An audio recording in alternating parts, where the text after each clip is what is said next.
Once upon a time, there lived a... What do you think I'm going to say? A king, a queen, a princess? Oh, you're mistaken. I was going to say, once upon a time, there was a piece of wood. Just a common block of firewood, one of those thick, solid logs that are put on the fire in the winter to make cold rooms cozy and warm. And so it happened that one day this piece of wood found itself in the shop of Geppetto, the wood carver. Geppetto was a good and kind man, but he was very poor and very lonely. He lived all by himself in his small workshop. Now, when Geppetto put his hands on this piece of wood, he suddenly became filled with joy. He knew he must make something very special from it. Not just a table leg or a doorpost, but something that he would keep for himself. He said to himself, Aha! I know what I shall make. A little boy, a wooden marionette who will keep me company. And I shall call him Pinocchio. So Geppetto took his tools and began to cut and shape the wood into a marionette. He carved out the forehead and the eyes, and then the nose, which was quite long and impertinent. Next he made the mouth, and no sooner was it finished than it began to laugh. Geppetto was quite startled, and he started to carve feverishly.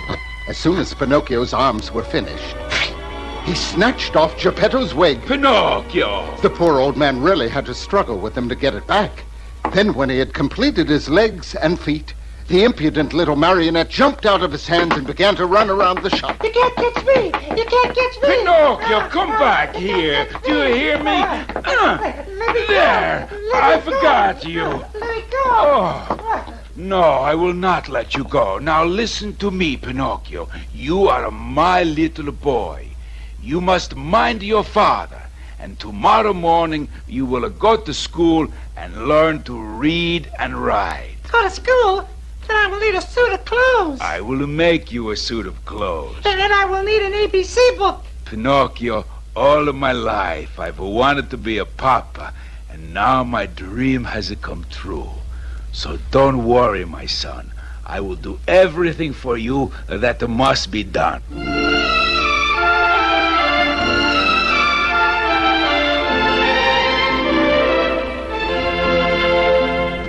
Geppetto put on his old coat full of darns and patches and went into the village.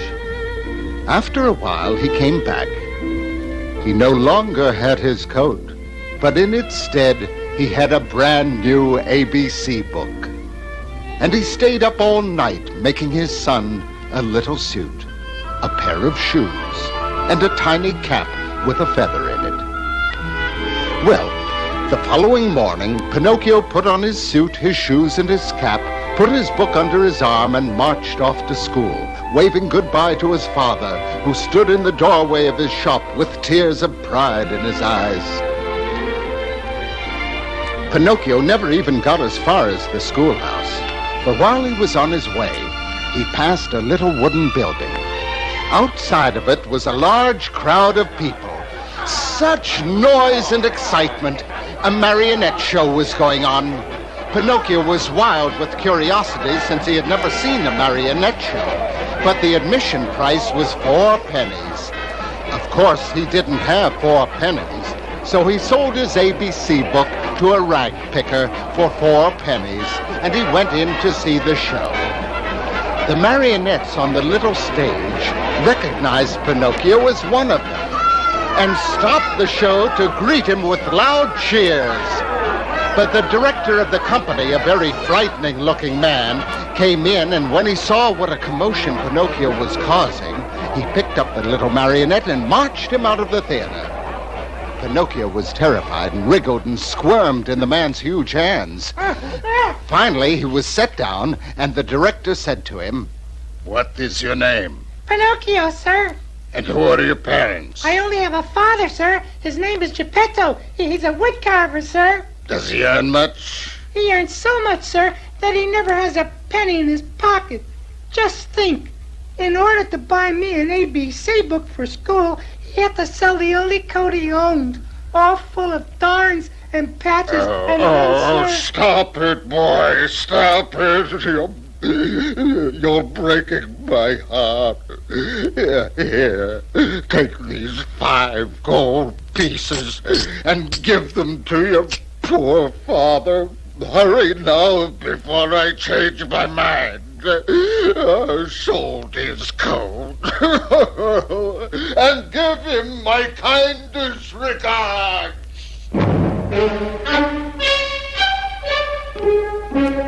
Well, you can imagine with what speed Pinocchio ran toward home. But he had barely gone around the corner when he met the worst pair of scoundrels in the entire countryside.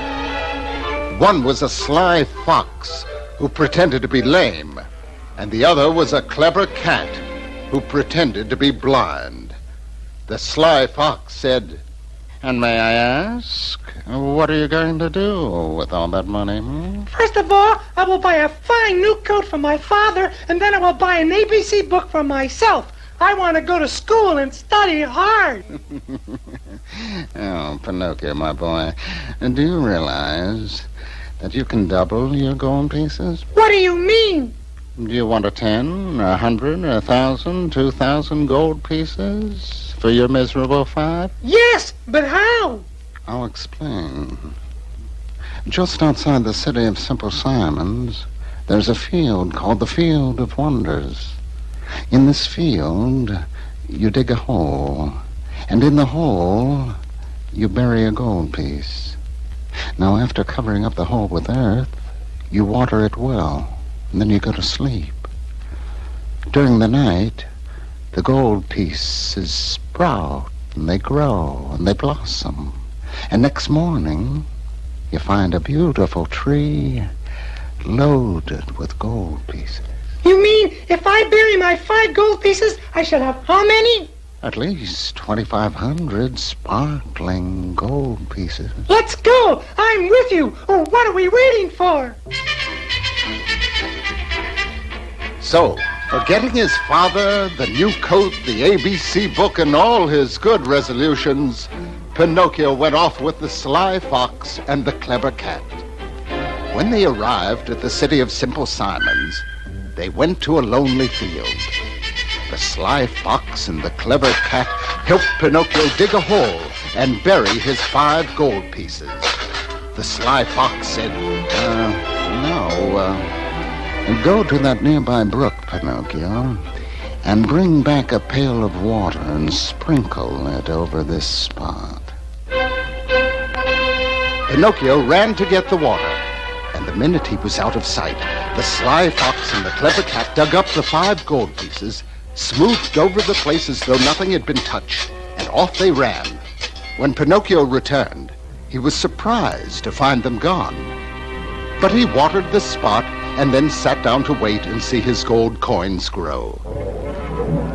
But soon darkness came, and it began to rain. There was thunder and lightning, and poor Pinocchio was drenched to the bone. Or perhaps I should say, to the wood. But he wouldn't leave the spot. He stayed watching all night with the rain pelting him. Soon he began to sneeze and cough, and finally he fell into a feverish sleep. When he awoke, he was no longer in the muddy field of wonders. He was lying in a clean white bed in a lovely room with mother-of-pearl walls. Hovering over him was a beautiful fairy with blue hair. She was stroking his burning forehead, and when she saw his eyes open, she gave him a glass of water with some white powder in it. Drink this, dear, and soon you'll be up and well. That's medicine, isn't it? I won't drink that bitter medicine. I won't. But Pinocchio, you're a very sick boy. I don't care. You can't make me drink it. Pinocchio, I want to ask you something. Why were you asleep in the field? I was sleepy. Did you bury some gold pieces there, as foolish people sometimes do? No, of course not. What did you bury there? Some ping pongs. As Pinocchio told one lie after another, His nose began to grow, 1 inch longer for every lie he told, until it was so long he could not even turn around. Oh, Pinocchio, how funny you look. Why do you laugh? I'm laughing at your lies. What lies? Ah, look, Pinocchio, your nose grows even longer. Good fairy, please help me. My nose is 2 feet long. What must I do? You must tell her the truth, and then you must take your medicine. I will. Give it to me. Pinocchio swallowed his medicine as fast as he could, and then he told his good fairy everything that had happened to him and apologized for lying to her, too. And now, as he spoke, his nose grew smaller and smaller until it was its normal size. The medicine had made him all well, and Pinocchio was ready to return to his father, Geppetto, who was so worried about him. So he kissed his good fairy goodbye and promised her he would go straight home. As he ran through the meadow, he said to himself, I've been so stupid and so stubborn. I always want my own way, and I don't listen to those who love me. But from now on, I'll be different. I'm going to be the most obedient boy in the world. I'm going to go to school and study hard and make my dear father proud of me. Well, as you see, quite a change had come over Pinocchio. But as he came closer to his village, he saw a boy lying at the foot of a haystack. The boy's name was Lampwick. He was the laziest boy in school and the biggest mischief maker. As Pinocchio ran by, Lampwick stopped him and invited him to go on a trip with him that night to the land of toys.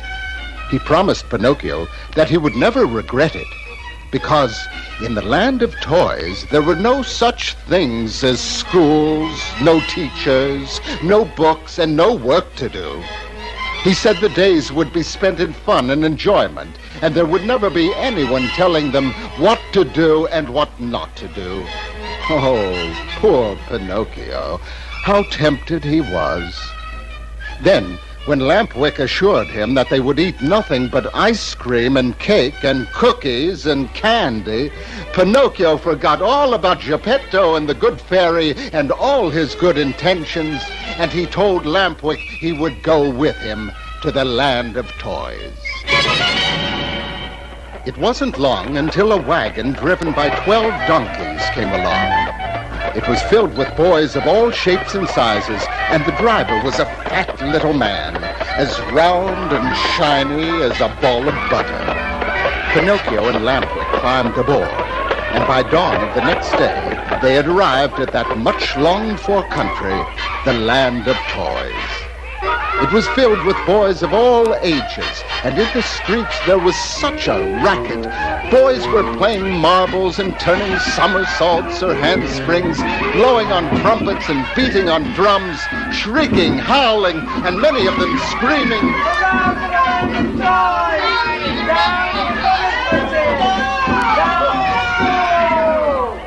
It wasn't long before Pinocchio became a part of this strange country. For 5 months, he did nothing but play and eat from morning till night, without ever seeing a book or doing any work at all.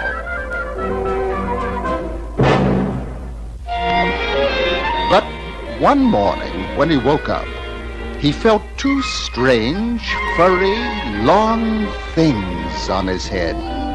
He ran to a mirror and he looked at himself. My ears! They've turned into donkey ears. Indeed, Pinocchio had caught donkey fever. He had turned into a lazy and good-for-nothing donkey. Now he knew he must get out of the land of toys before he would begin to bray like a donkey. One night, when all the other boys and donkeys were asleep, Pinocchio slipped out of bed and dashed through the deserted streets. He ran across the field and the meadow, and he kept on running and running and running. By morning, he came to the seashore. He was quite exhausted and sat down to rest. Then he looked up and saw a group of people standing on the beach with very sad faces. Pinocchio jumped up and ran to them. A kindly fisherman told him that a monstrous whale had come into their peaceful waters and destroyed everything in sight. In fact, he said, many weeks ago, an old man had set out in a small boat, sailing across the ocean to look for his lost son, Pinocchio. That's me! And everyone feared for his life. Pinocchio cried out, That's my father! I must save him! I must save him! Boy, don't go out into the ocean. The monster will get you too. Boy, come back! But Pinocchio could not even hear the fisherman. He was swimming so fast, he looked like a black dot on the blue surface of the water. His heart was beating fast, and he was very frightened, but he was determined to find Geppetto. On he swam, farther and farther out to sea. Then he saw a great white rock and decided to stop there for a moment and rest. But as he came closer to it, the great white rock began to sway and lunge. And as Pinocchio watched in terror, he saw a huge mouth open, showing 3 rows of gleaming white teeth, long and pointed. It wasn't a rock at all. It was the sea monster. Pinocchio turned quickly and tried to swim away, but the immense mouth was coming closer and closer. Pinocchio swam desperately with all his strength. The whale was upon him, and in a split second, Pinocchio found himself between the rows of gleaming sharp teeth. And then, in another second, he was being washed down into the dark body of the whale without so much as a scratch on him.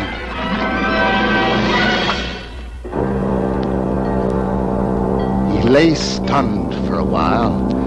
Then, as his eyes became accustomed to the darkness of this great cavern, he began to walk around. It seemed to him that he could see a faint light glowing at the far end of the cavern. Pinocchio made his way toward it. It was growing lighter and clearer. And then Pinocchio saw a sight that filled him with such great and sudden happiness, he almost dropped in a faint. There stood a small table set for dinner, lighted by a candle stuck in a bottle, and there sat a little old man, white as snow, eating fish for his dinner. Pinocchio said, Father! Father! At last I've found you! Pinocchio! Is it really you? Well, you can imagine the reunion of poor old Geppetto and his puppet son, Pinocchio. They fell into each other's arms, weeping and laughing all at once. Pinocchio told his father all the things that had happened to him, and Geppetto told Pinocchio how his small boat and all his supplies and he himself had been swallowed up in one gulp by the sea monster many weeks before, and how he had lived on these meager supplies and live fish. But now his cupboard was empty. Father, we must get out of here. Why can't we not swim out when the whale opens his mouth? When the monster opens his mouth, everything comes in, nothing goes out. Father, perhaps if we tickle his throat, we will make him cover us up into the sea. And then what? I cannot swim, my son. And then I will carry you on my back, and we will swim to the shore. Come, Father, please, let's try it. So Pinocchio and his father, hand in hand, began to walk through the dark cavern toward the monster's throat. Pinocchio took the feather from his cap, and he began to brush it lightly on the sides of the monster's throat. Pinocchio and Geppetto could see the rows of teeth begin to open, and then... With one enormous sneeze, out went Pinocchio and Geppetto past those crushing jaws into the open sea. Geppetto climbed on his son's shoulders, and the brave little puppet began to swim toward the shore. Finally, they struggled up upon the beach. Geppetto lay on the sand, breathing heavily. Pinocchio lay beside him, still and pale, and seeming not to breathe at all. Pinocchio, Pinocchio, my dear little son.